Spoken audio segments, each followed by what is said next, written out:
ازيكم عاملين ايه؟ يا رب تكونوا بخير وفي افضل حال. هنشرح مع بعض اغلب الحالات الباثولوجيكال اللي موجوده معانا في الدايجستيف سيستم، تحديدا في السمول انتستين. ويلا بينا على اول سلايد. الكتارال انترايتس. كتارال بيرجع لوجود الجوبلت سيلز اللي بتفرز كميه كبيره جدا من الميوكس. انترايتس انفلاميشن اوف سمول انتستين. الصوره اللي فوق معانا دي الانتستين في شكلها الطبيعي، اللي تحت ده بعد الاصابه بالكتارال انترايتس. طب ايه الايثولوجي او ايه مسبب المرض معانا؟ يرجع لوجود مايكرو اورجانيزم زي الاشريشيا كولاي او السالمونيلا، وبارازايتس زي الكوكسيديا. لو ركزنا في الفرق بين السلايدين هيكون في الجوبلت سيل انها زادت في العدد، والفيلاي قلت في اللينس بتاعها عن الاول. يبقى انكريز للنمبر اوف جوبلت سيل وريدكشن لللينس اوف الفيلاي. وطبيعي ان هيحصل كونجيشن للبلاد فيزلز، هنلاقيها انجورجد دايليتد ويز بلاد، وانفلتريشن للنيوتروفيل والمونونيوكلر سيلز في الميكوزا اوف الانتستين. تاني نوع انترايتس هو الفايبرينس انترايتس، اللي الايثولوجي بتاعه في الاغلب بيكون بسبب السالمونيلا كولورياسيس.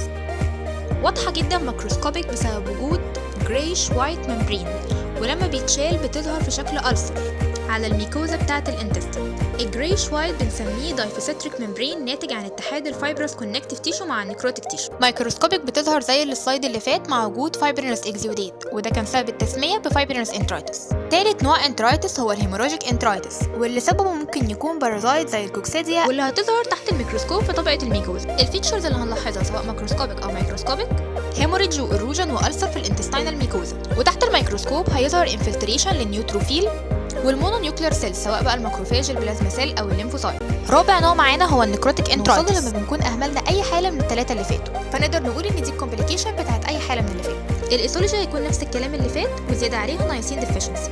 مايكروسكوبيك هيكون فيه برضه كونجيشن للمونونيوكلر سيلز، والانتستينال فيلاي الابيثيليوم بتاعها كله هيقع، هيحصل نيكروزيس وديسكوميشن، ونتيجه لده الطبقه اللي تحتها هتكون معرضه اكتر لتكوين الالسر.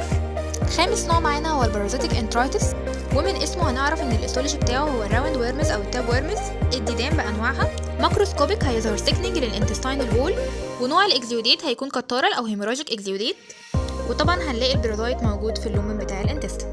مايكروسكوبيك الجوبلت سيل هتزيد في العدد، هيحصل كونجيشن وهيموريدج، هنلاقي البرادايت موجود في الانتستينال لومن، وانفلتريشن لاهم خليه هتكون موجوده في حاله البارازيتيك انترايتس هي الايزينوفيل، هنلاقيها في الميكوزا والسبميكوزا. اخر نوع معانا هو الكرونيك انترايتس، يظهر معانا في البولتري وفي البوفاين. في البولتري بسبب الاشريشيا كولاي، وفي البوفاين بسبب المايكوبكتيريم باراتيوبركلوزيس او اللي بنسميه جونسون ديزيز.